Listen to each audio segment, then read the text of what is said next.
Little bit of a preface before we get into this video.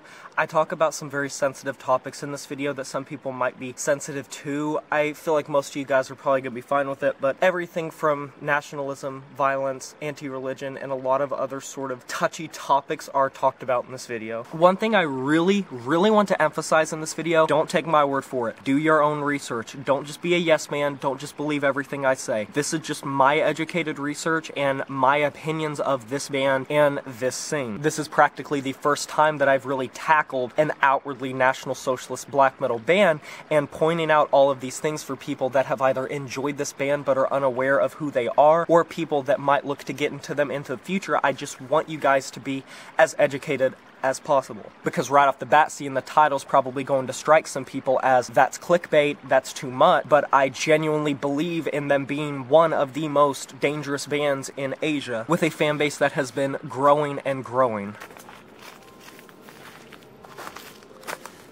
I have never been one to shy away from risque topics. So in today's video essay, one of the things that I'm going to be going over is by far probably the most risque topic that I've ever discussed. A band so isolated that they notoriously get blacklisted from labels, countries, streaming platforms, and YouTube itself. Others might find them repulsive. Some would call them too far. Me personally, I find them fascinating, and that's why today I'm going to be diving into the band from Japan, Reek of Unzen Gas Fumes.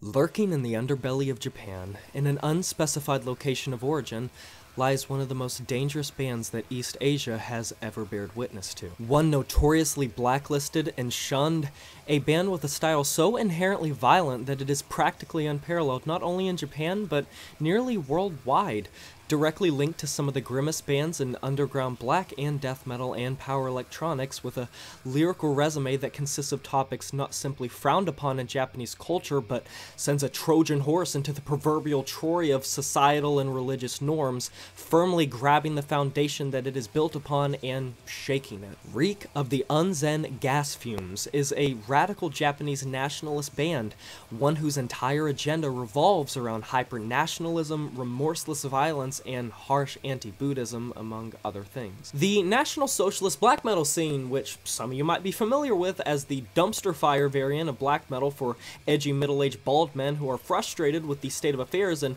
believe Hitler wasn't actually that bad of a person and wish to revive the unidealistic nationalism and Nazi agenda that decidedly fucked Europe so hard in World War II that Germany still has a burning STD from it with national law. The scene has adopted a lot of people that either take their ideology, sweep it aside, and separate art from artists, or agree with the ideology and pretty much wear it as a badge of honor. This is sort of true for pretty much every National Socialist black metal band. You'll have people on both sides, and then you sort of have a third group of people who are just uneducated in the type of band they're dealing with. One thing about Reek of Unzen Gas Fumes is they're a kick-ass band. So a lot of people that might hear it and not know the iconography, the song titles, the background of the band are going to naturally assume that they're just a really good black and grindcore band. I know a contemporary channel in this niche, Wyattxhim, very much likes the band, and I think he acknowledges the thing but sort of separates art from artists, which makes me wonder sort of where is the line drawn. Reek of the Unzen Gas Fumes, who I will simply call Reek going forward to save time,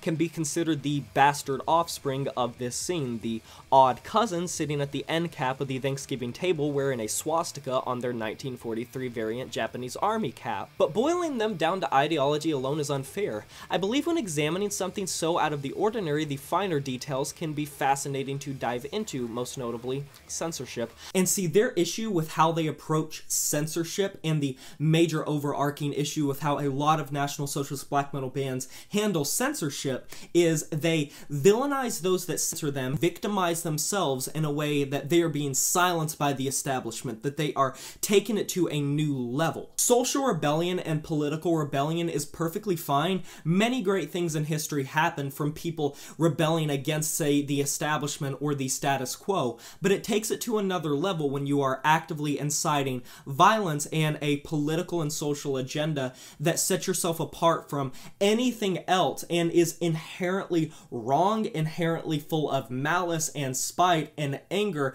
and expecting people to just let that fly under the lens of free speech when not only in your native country are there laws protecting against numerous things that you are going against, but preaching an ideology so outwardly that you expect people to just be perfectly okay with that. It's cool to be part of something bigger. It's cool when you feel like you're going against the grain, when you're part of a revolution, when you're part of some political movement, or just a movement in general. But sometimes, if you're literally being silenced numerous times over and over and over, you might want to take a step back as a fan or as a band member and think, there might be a reason for this. To turn a blind eye to this, and for people not to be able to make that comparison, to make the parallel, that after all of these album arts and titles and collaborations and the label they're on and everything about them, and still manage to say it's just artistic, it's just avant-garde. And for those of you that are curious about song titles, these are just a few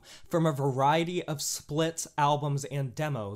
Blackened Eyes of Intolerance, Annihilation Commando Against Temples of Pest, Forests of Death Camps, Fatal Psycho Warmonger, Diabolical Sex Against All Sex, Dehumanizing Cesspool for the Future of Humanity, Worthless Martyrdom Molestation, Alone Marching with Monks' Body Parts, just to name a few.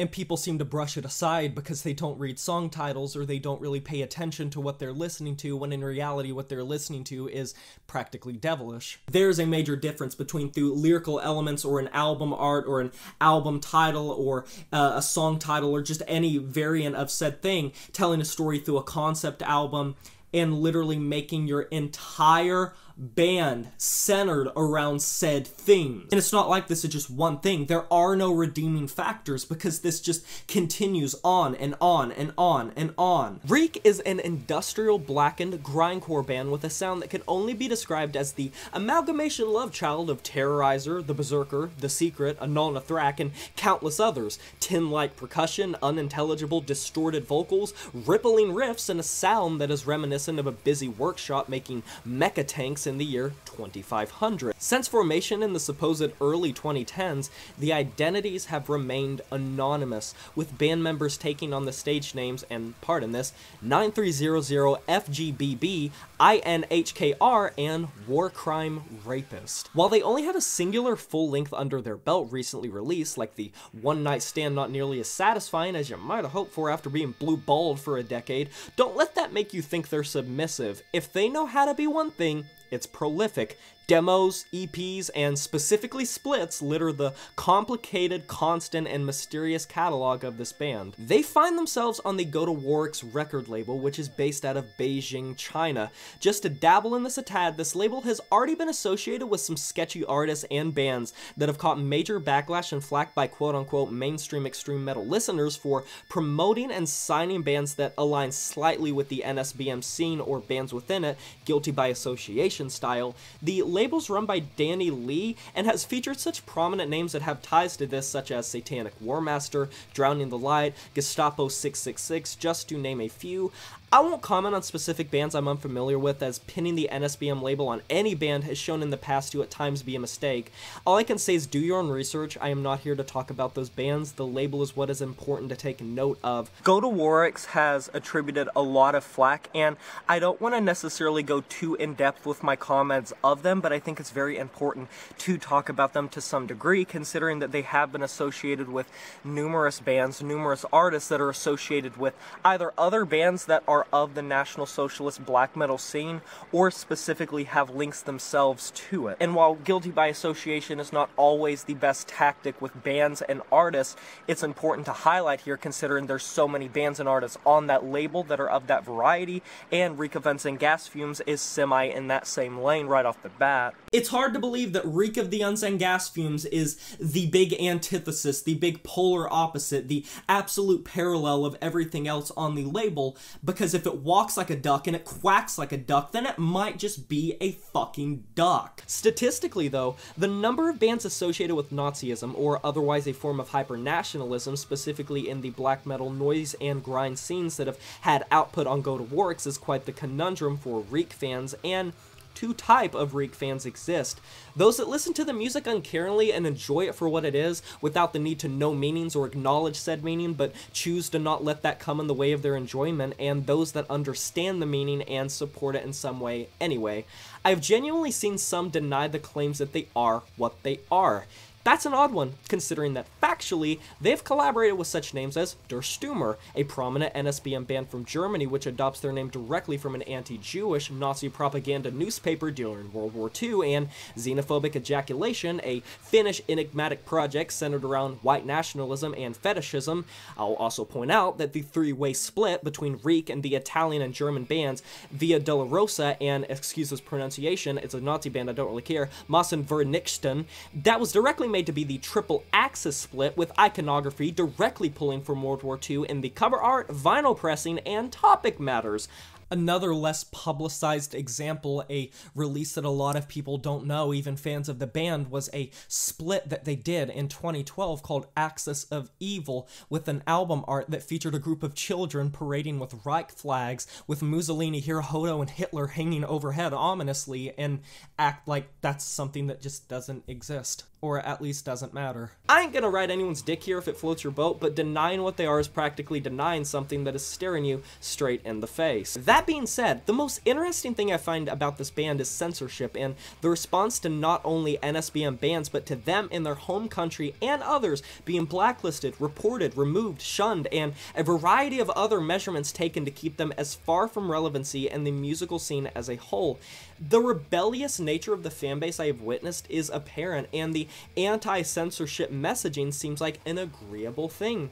This brings up a solid argument. Should hatefulness or straight glorification of such a time and thing, denying history and adopting such an extremist ideology, be an encouraged thing that is publicized, distributed, and allowed to spread in the musical landscape for a project determined to spread this through aggressive, powerful musicality? Have they accomplished said goal already? Is a musician's ideology and personal beliefs a byproduct of the music, or is the music a byproduct of the ideology? For me, I think there is a line drawn between separating art from artist, in the sense of there's a major difference between having a difference of opinion with an artist or a band that you like. Perhaps it has something to do with religion or how you view politicism on right or left wing. Maybe it has something to do with your walk of life or your social upbringing or just any form of that, and you might not be able to connect with that, but you enjoy the music nonetheless. But it baffles me that some people can just slice through anything like hot butter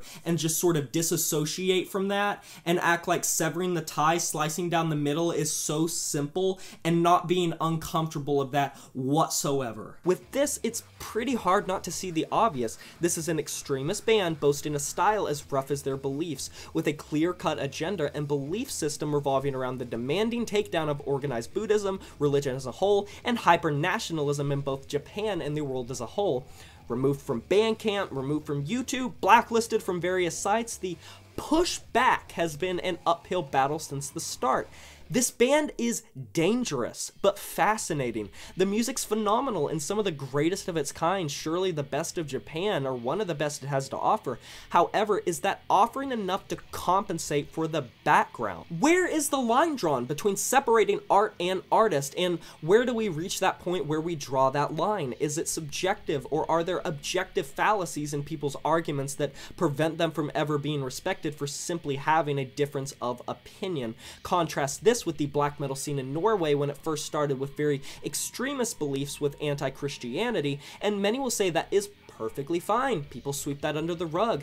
And if it's something you do not agree with but consume due to enjoying the music, then where exactly does that end?